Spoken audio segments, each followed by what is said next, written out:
ফড়িং হলো এক নিঃশব্দ সৈনিক, প্রকৃতির এক অদৃশ্য বীর।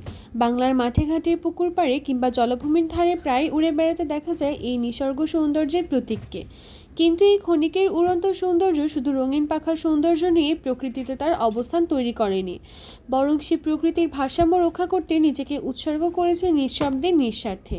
একটি পূর্ণবয়স্ক ফড়িং প্রতিদিন গড়ে প্রায় 100 থেকে 300টি মশা খেয়ে থাকে। অবিশ্বাস্য হলেও সত্যি, একটি ফড়িং তার জীবদ্দশায় হাজার হাজার মশা ধ্বংস করে। এরা নিশ্ছিদ্রভাবে ওড়ার সময় এদের জটিল চোখ দিয়ে নিশানা করে ধরে ফেলে মশাকে।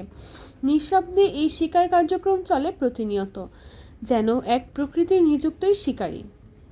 তার গঠনে এমন তীক্ষ্ণ দৃষ্টিশক্তি, গতিশীল পাখা আর ক্ষিপ্র প্রতিক্রিয়া, যা মশার মতো ক্ষুদ্র ও ক্ষিপ্ত পতঙ্গকে সহজেই ধরে ফেলতে পারে।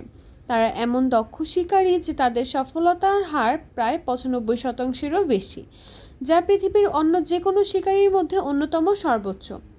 ড্রাগন ফ্লাই শুধু মশা খেয়েই থেমে থাকে না, তারা মাছি, ছোট পোকামাকড়, এমনকি কিছু ক্ষেত্রে কীটপতঙ্গের ডিমও খেয়ে থাকে, যা আমাদের পরিবেশকে সুস্থ ও ভারসাম্যপূর্ণ রাখতে সাহায্য করে।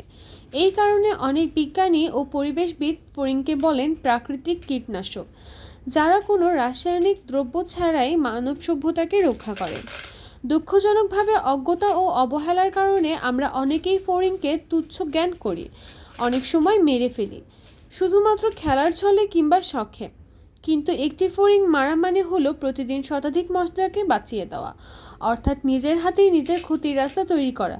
মশা শুধু বিরক্তিকর তাই নয়, এটি ডেঙ্গু, ম্যালেরিয়া, চিকুনগুনিয়া, জিকা ভাইরাসের মতো প্রাণঘাতী রোগের বাহক।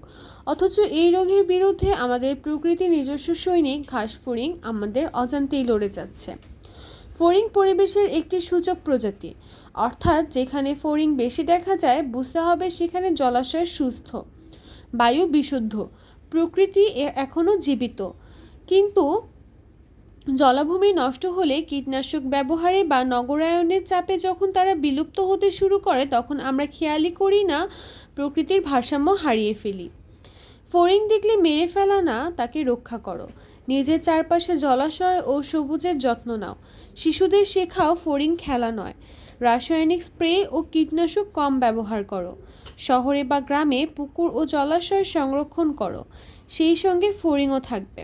ফড়িংদের কথা কেউ বলে না, তারা নিঃশব্দে উড়ে আসে, উড়ে বেড়ায়, শিকার করে, আমাদের রক্ষা করে, কোনো প্রশংসা বা পুরস্কারের প্রত্যাশা ছাড়াই। তারা প্রকৃতির